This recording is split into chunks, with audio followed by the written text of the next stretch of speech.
I'd like to talk today about the two biggest social trends in the coming century and perhaps in the next 10,000 years. But I want to start with my work on romantic love, because that's my most recent work. What I and my colleagues did was put 32 people who were madly in love into a functional MRI brain scanner, 17 who were madly in love and their love was accepted, and 15 who were madly in love and they had just been dumped. And so I want to tell you about that first, and then go on into where I think love is going. What 'tis to love, Shakespeare said. I think our ancestors, I think human beings, have been wondering about this question since they sat around their campfires or lay and watched the stars a million years ago. I started out by trying to figure out what romantic love was by looking at the last 45 years of research on just psychological research. And as it turns out, there's a very specific group of things that happen when you fall in love. The first thing that happens is what I call, a person begins to take on what I call special meaning. As a truck driver once said to me, he said, "The world had a new center, and that center was Mary Ann." George Bernard Shaw said it a little differently. He said, "Love consists of overestimating the differences between one woman and another." And indeed, that's what we do. And then you just focus on this person. You can list what you don't like about them, but then you sweep that aside and focus on what you do. As Chaucer said, love is blind. In trying to understand romantic love, I decided I would read poetry from all over the world. And I just want to give you one very short poem from 8th century China, because it's an almost perfect example of a man who is focused totally on a particular woman. It's a little bit like when you are madly in love with somebody and you walk into a parking lot, their car is different from every other car in the parking lot. Their wine glass at dinner is different from every other wine glass at the dinner party. And in this case, a man got hooked on a bamboo sleeping mat. And it goes like this. It's by a guy called Wan Chen. "I cannot bear to put away the bamboo sleeping mat. The night I brought you home, I watched you roll it out." He became hooked on a sleeping mat, probably because elevated activity of dopamine in his brain, just like with you and me. But anyway, not only does this person take on special meaning, you focus your attention on them, you aggrandize them, but you have intense energy. As one Polynesian said, he said, "I felt like jumping in the sky." You're up all night, you're walking till dawn, you feel intense elation when things are going well, mood swings into horrible despair when things are going poorly, real dependence on this person. As one businessman in New York said to me, he said, "Anything she liked, I liked." Simple. Romantic love is very simple. You become extremely sexually possessive. You know, if you're just sleeping with somebody casually, you don't really care if they're sleeping with somebody else. But the moment you fall in love, you become extremely sexually possessive of them. I think that is a Darwinian, there's a Darwinian purpose to this. The whole point of this is to pull two people together strongly enough to begin to rear babies as a team. But the main characteristics of romantic love are craving, an intense craving to be with a particular person, not just sexually, but emotionally. You'd much rather, it would be nice to go to bed with them, but you want them to call you on the telephone, to invite you out, etc., to tell you that they love you. The other main characteristic is motivation. The motor in the brain begins to crank and you want this person. And last but not least, it is an obsession. When I put these people in the machine, before I put them in the MRI machine, I would ask them all kinds of questions. But my most important question was always the same. It was, what percentage of the day and night do you think about this person? And indeed, they would say, all day, all night. I can never stop thinking about him or her. And then the very last question I would ask them, I would always have to work myself up to this question because I'm not a psychologist. I don't work with people in any kind of traumatic situation. And my final question was always the same. I would say, would you die for him or her? And indeed, these people would say yes, as if I had asked them to pass the salt. I was just staggered by it. So we scanned their brains, looking at a photograph of their sweetheart and looking at a neutral photograph with a distraction task in between so we could look at the same brain when it was in that heightened state and when it was in a resting state.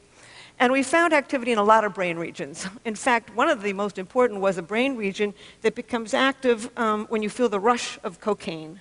And indeed, that's exactly what happens. I began to realize that romantic love is not an emotion. In fact, I had always thought it was a series of emotions from very high to very low, but actually it's a drive. It comes from the motor of the mind, the wanting part of the mind, the craving part of the mind, the kind of part of the mind when you're reaching for that piece of chocolate, when you want to win that promotion at work, the motor of the brain. It's a drive. And in fact, I think it's more powerful than the sex drive.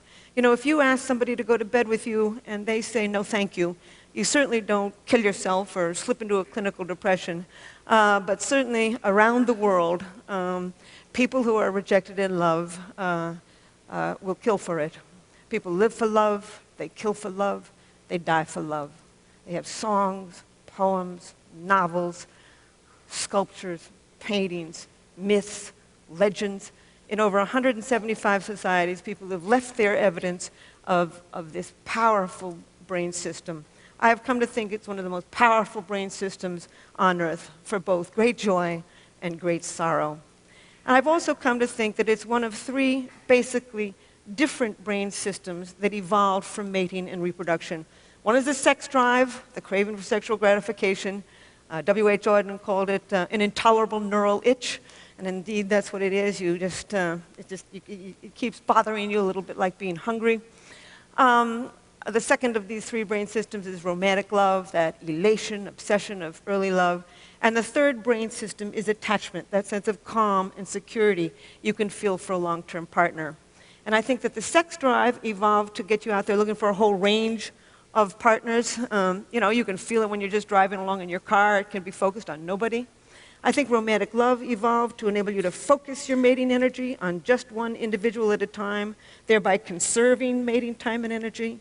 And I think that attachment, the third brain system, evolved to enable you to tolerate this human being at least long enough to raise a child together as a team.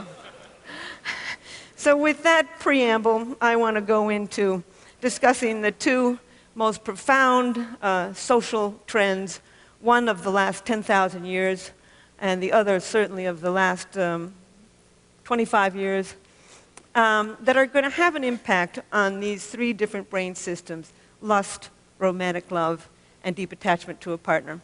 The first is women moving into the workforce. I've looked at 130 societies through the demographic yearbooks of the United Nations, and everywhere in the world, except for actually 129 out of 130 of them, women are not only moving into the job market sometimes very, very slowly, but they're moving into the job market and they're very slowly closing that gap between men and women in terms of economic power, health, and education. It's very slow. For every trend on this planet, there's a counter trend. We all know of them. But nevertheless, the old Arabs say, the dogs may bark, but the caravan moves on. And indeed, that caravan is moving on. Women are moving back into the job market. And I say back into the job market because this is not new. For millions of years on the grasslands of Africa, women commuted to work to gather their vegetables. They came home with 60 to 80% of the evening meal. The double-income family was the standard, and women were regarded as just as economically, socially, and sexually powerful as men. In short, we're really moving forward to the past. Then women's worst invention was the plow. With the beginning of plow agriculture, men's roles became extremely powerful. Women lost their ancient jobs as collectors, but then with the Industrial Revolution and the post-industrial revolution, they're moving back into the job market. In short, they are acquiring the status that they had 1,000,000 years ago, 10,000 years ago, 100,000 years ago. We are seeing now one of the most remarkable traditions in the history of the human animal. and it's going to have an impact. I generally give a whole lecture on the impact of women on the business community. I'll only just say a couple things and then go on to sex and love. There's a lot of gender differences. Anybody who thinks men and women are alike simply never had a boy and a girl child. I don't know why it is that they want to think that men and women are alike. There's much we have in common, but there's a whole lot that we do not have in common. We are, in the words of Ted Hughes, I think that we were built to be, we're like 2 feet. We need each other to get ahead. But we did not evolve to have the same brain. And we're finding more and more and more gender differences in the brain. I'll only just use a couple and then move on to sex and love. One of them is women's verbal ability. Women can talk. Women's ability to find the right word rapidly, basic articulation, goes up in the middle of the menstrual cycle when estrogen levels peak, but even at menstruation, they're better than the average man. Women can talk. They've been doing it for a million years. Words were women's tools. They held that baby in front of their face, cajoling it, reprimanding it, educating it with words. And indeed, they're becoming a very powerful force, even in places like India and Japan, where women are not moving rapidly into the regular job market. They are moving into journalism. And I think that the television is like the global campfire. We sit around it, and it shapes our minds. Almost always when I'm on TV, the producers who call me, who negotiate what we're going to say, is a woman. In fact, Solzhenitsyn once said, to have a great writer is to have another government. Today, 54% of people who are writers in America are women. It's one of many, many characteristics that women have that they will bring into the job market. They've got incredible people skills, negotiating skills. They're highly imaginative. We now know the brain circuitry of imagination, of long-term planning. They tend to be web thinkers because the female parts of the brain are better connected. They tend to collect more pieces of data when they think, put them into more complex patterns, see more options and outcomes. They tend to be contextual, holistic thinkers, what I call web thinkers. Men tend to, and these are averages, tend to get rid of what they regard as extraneous, focus on what they do, and move in a more step-by-step thinking pattern. They're both perfectly good ways of thinking. We need both of them to get ahead. In fact, there's many more male geniuses in the world, and there's also many more male idiots in the world.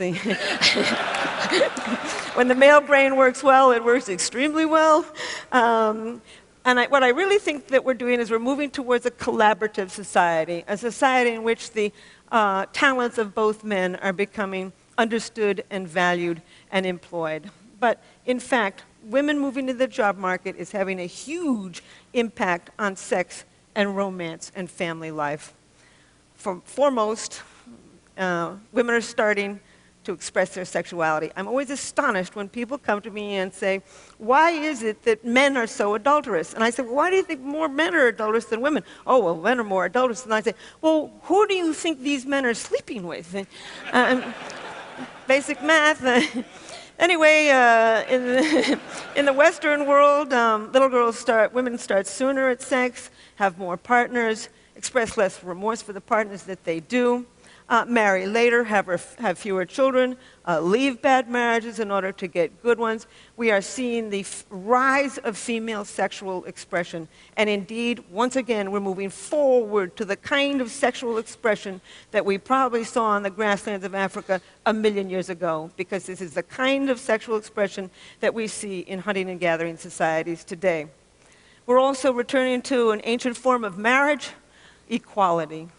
They're now saying that the 21st century is going to be the century of what they call the symmetrical marriage, or the peer marriage, or the companionate marriage. This is a marriage between equals, moving forward to a pattern that is highly compatible with the ancient human spirit. We're also seeing a rise of romantic love.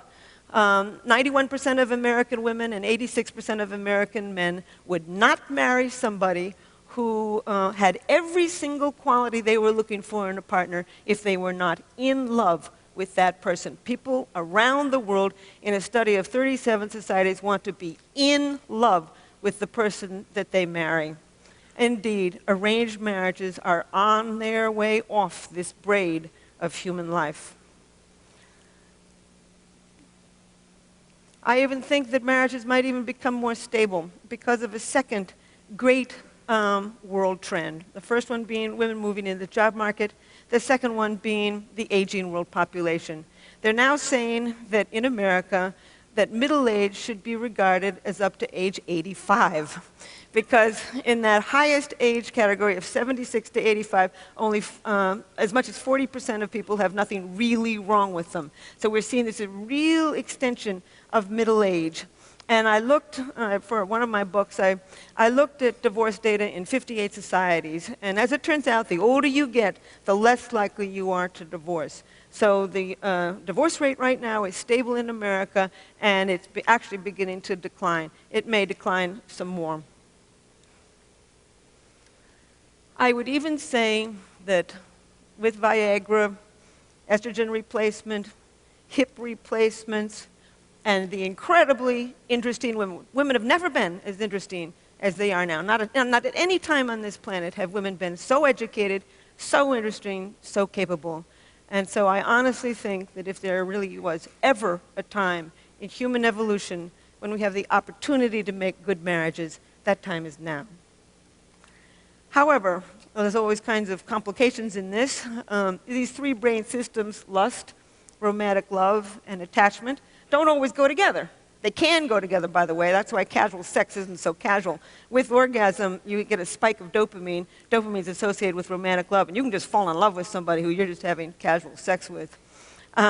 With orgasm, then you get a real rush of oxytocin and vasopressin. Those are associated with attachment. This is why you can feel such a sense of cosmic union with somebody after you've made love to them. But these three brain systems, lust, romantic love, and attachment, aren't always connected to each other. You can feel deep attachment to a long-term partner while you feel intense romantic love for somebody else, while you feel the sex drive for people unrelated to these other partners. In short, we're capable of loving more than one person at a time. In fact, you can lie in bed at night and swing from deep feelings of attachment for one person to deep feelings of romantic love for somebody else. It's as if there's a committee meeting going on in your head as you are trying to decide what to do. So I don't think, honestly, we're an animal that was built to be happy. We were an animal that was built to reproduce. I think the happiness we find, we make. And I think, however, we can make good relationships with each other. So I want to conclude with two things. I want to conclude with a worry. I have a worry, and with a wonderful story. The worry is about antidepressants. Over 100 million prescriptions of antidepressants are written every year in the United States. And these drugs are going generic. They are seeping around the world.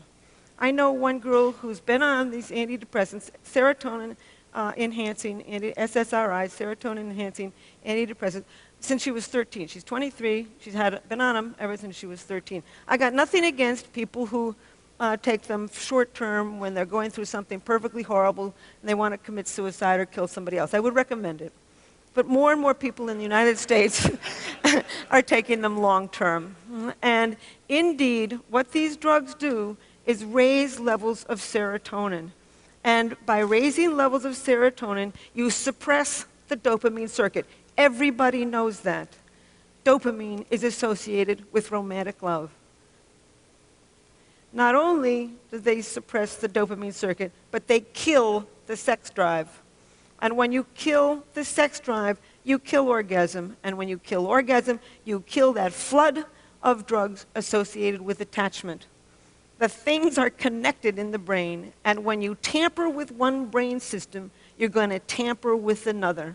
I just simply say that a world without love is a deadly place. So now, thank you. I want to end with a story and then just a comment.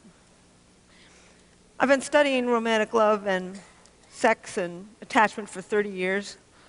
And I'm an identical twin. I'm interested in why we're all alike, why you and I are alike, why the Iraqis and the Japanese and the Australian Aborigines and the people up the Amazon River are all alike.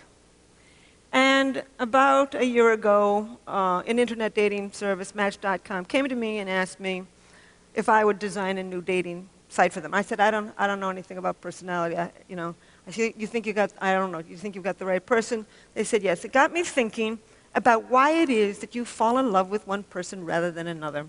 That's my current project. It will be my next book. There's all kinds of reasons that you fall in love with one person rather than another. Timing is important. Proximity is important.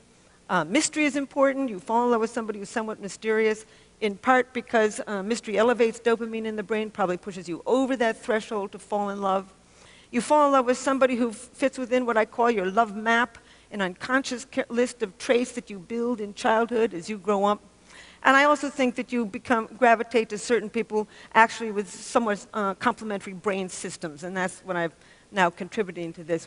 But I want to tell you a story to illustrate, I've been carrying on here about the biology of love. I want to show you a little bit about the culture of it too, the magic of it. It's a story that was told to me by somebody who had heard it just from probably a true story. It was a graduate student. I'm at Rutgers, and my two colleagues, Art Aaron is at SUNY Stony Brook. That's where we put our people in the MRI machine. And this graduate student was madly in love with another graduate student. And she was not in love with him. And they were all at a conference in Beijing. And he knew from our work that if you go and do something very novel with somebody, you can drive up the dopamine in the brain and perhaps trigger this brain system for romantic love. So he decided he'd put science to work, and he invited this girl to go off on a rickshaw ride with him. And sure enough, I've never been in one, but apparently they go all around the buses and the trucks, and it's crazy, and it's noisy, and it's exciting, and he figured this would drive up the dopamine, and she'd fall in love with him. So off they go, and she's squealing and squeezing him and laughing and having a wonderful time. An hour later, they get down off of the rickshaw, and she throws her hands up, and she says, "Wasn't that wonderful? And wasn't that rickshaw driver handsome?"